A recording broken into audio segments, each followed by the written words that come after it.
And on this episode, we have super talented producer, beatmaker, rapper, Blaine Omarae, man. Yes, sir. Yes, sir. Yeah, man. Blaine Omarae, that's me. Alright. It's an honor to be here. Pleasure to be here. It's really great to be a part of the Beat Basement after I've been keeping up with the podcast for a minute.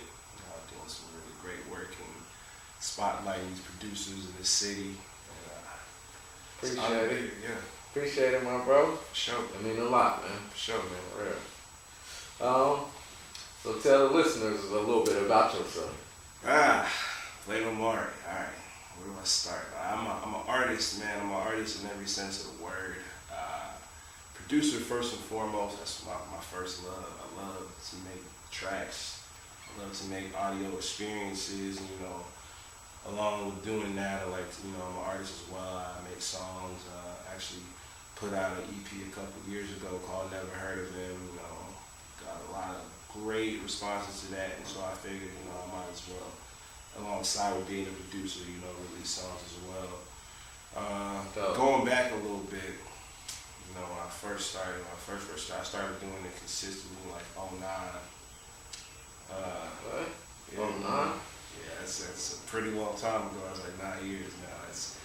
It's crazy to see where I've come since then. But I was watching my boy Fresh, my boy Bright. Shout out to him. He's like my beat sensei in a sense. I was kind of just watching him make beats for a little while. Yeah. He's a great producer too. He produces for Sci-Hi and a bunch of other artists in the city. He's great. So he was a great person to learn from at the time. And I was just watching him, and eventually, going back and doing it myself, I just got good at it. Yeah. Adapted my own style and just ran with it. Bro. Yeah, I heard your beats, man. I definitely vibing to them. Appreciate it, man. Definitely, Yeah. bro.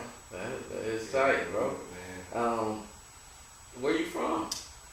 Originally, I'm actually from Toronto, man. Yeah, how's that? Alright. Yeah, from the 6, man. I moved down here in 2003, so that was a long time ago.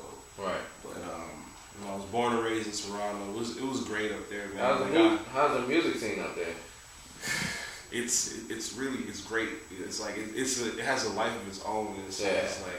When I was up there, a lot of the artists coming out of the city, you may not even hear about them in the States, but they're still so talented. It's crazy. There's so much talent up there that a lot of people they're just Drake, The Weeknd, Tory Lanez, and that's it. But there's a lot of talent up there, man. Yeah. Talent needs to be showcased. And I was just kind of I didn't even know they was from there. Tory Lanez is definitely from Toronto. Yeah. Oh, and Party Next Door. Party Next Door. It's actually from Mississauga, which is where I was born. Yeah. I was born in Mississauga. Yeah, it's a part of Toronto. Oh. You know what I'm saying? Yeah.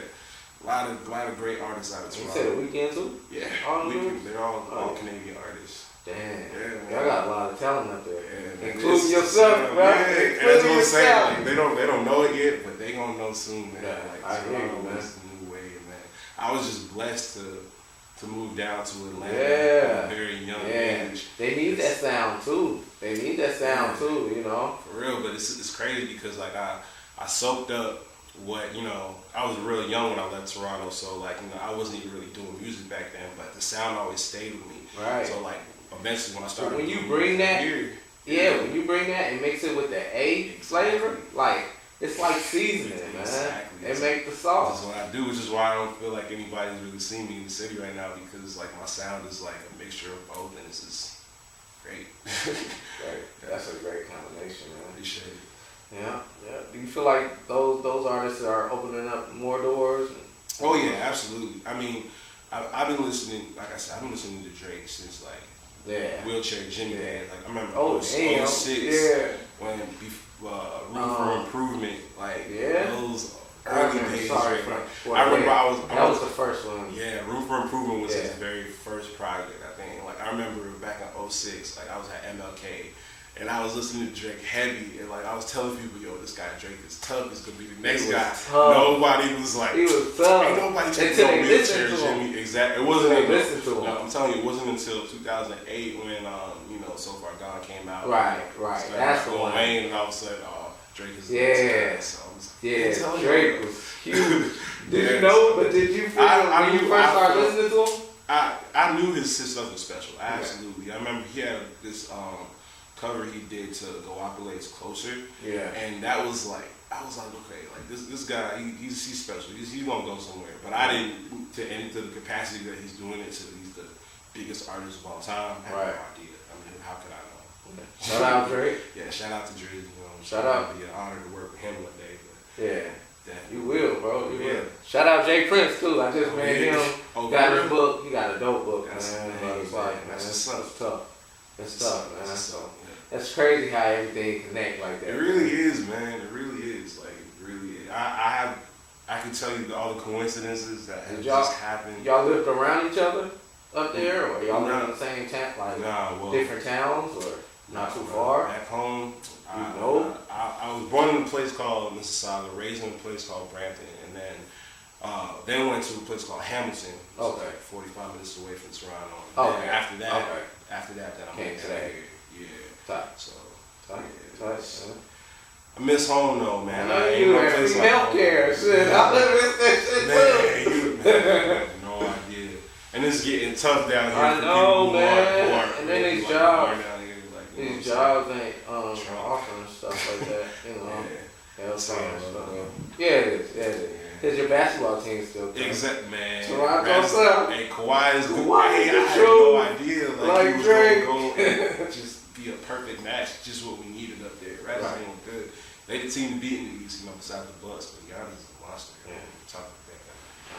Yeah, man. Yeah, man. Back to you, man. What type of sound like do you have? Like, I know you say it's a mixture. That is a very, very loaded question because I feel like I can make anything. Like, there have been times when I just make just the most ratchet trap music, or I'll just make some gritty hip hop. You know what I'm saying?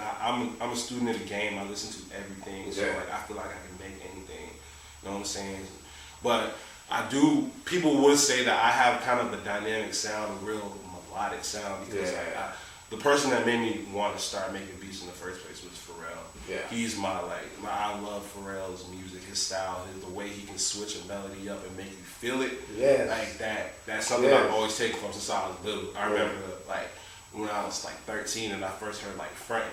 And I was just like, and you know that breakdown, like, dun, dun, dun. If you close your eyes, like, you just feel that, like, I felt that. I'm like, I want to be able to do that. I want to be able to have somebody close their eyes and just hear a melody. Right. Yeah, I feel that. So that's always, like, stuck with me, you know what I'm saying? Like, so, I really like, you know, melodies, like, high synths, you know, stuff that really kind of makes a person be like, oh, he didn't have to put that in there, but that's in there. Yeah. Like that. Yeah. You know what I'm saying? Yeah. That's alright, man. Shout out Pharrell too, man. Yeah, most definitely. When I say like it would be a dream to get in the studio with Pharrell, I don't even have to say nothing. I have to just be in there. He's the definition of an artist and a producer. I'm telling you, and people don't even understand how much influence he's had in generations. Like he's been able to mid '90s on, bro. I secretly think you're a vampire, man. Like he just how he stays so young. That nigga found the youth or something. He's bathing in it every other night, man. That's shout out to Pharrell, man. He's legendary. You know what I'm saying? But another one of my big, I can't stress enough. Another one of my big, hugest influences is Big Krit. Yeah. Big Krit is dope. Man, Krizzle. I met Krizzle in 2012. I was working at the airport and he was just coming through a flight, and that day changed my life, bro. Like it was just the most subtle meeting. It was only for a few minutes, but just talking to him and just picking his brain for a second, telling him how I was trying to do it. You know what I'm saying? It was he let you do that? Yeah, man. He was just getting off. It was only for a second. I was working at the airport at the time, but it was cool to just talk to him for a second, and that always stuck with me, man. But I love that kind of gritty bass, soul, that I love making stuff like that too. So you know what I'm saying? That people have always kind of said, it kind of has a little Krizzle feel when they hear me kind of spin on that kind of stuff. You know what I'm saying? So I love that. One of my biggest influences. Oh, yes, sir. Oh, man. I checked out your recent video on Hyper Combo, man. Yeah. How does it relate to you, and how do you come up with the concept? Yo, Hyper Combo, the way that all came together was kind of surreal. Like, I made a beat. I made a beat when I was last year, like summertime. I made a beat, and I was just like, yo, this is a rattler, man.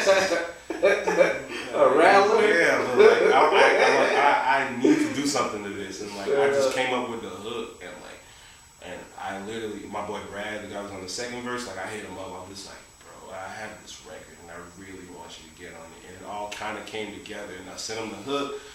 Me and that money, that's a Hyper Combo. I want to have, and I wanted to really have that Street Fighter-esque kind of relation to it. Yeah, I'm a huge gamer. Yeah, I love good games. Man, there's not a lot of people who can see me in Street Fighter. It goes hand in hand. Absolutely, yeah. Actually, being in the studio. Actually, you know, along with doing this, sometime I want to, like, you know, be able to be making video game music and stuff like that. And, you know, soundtracks, video games. That's a long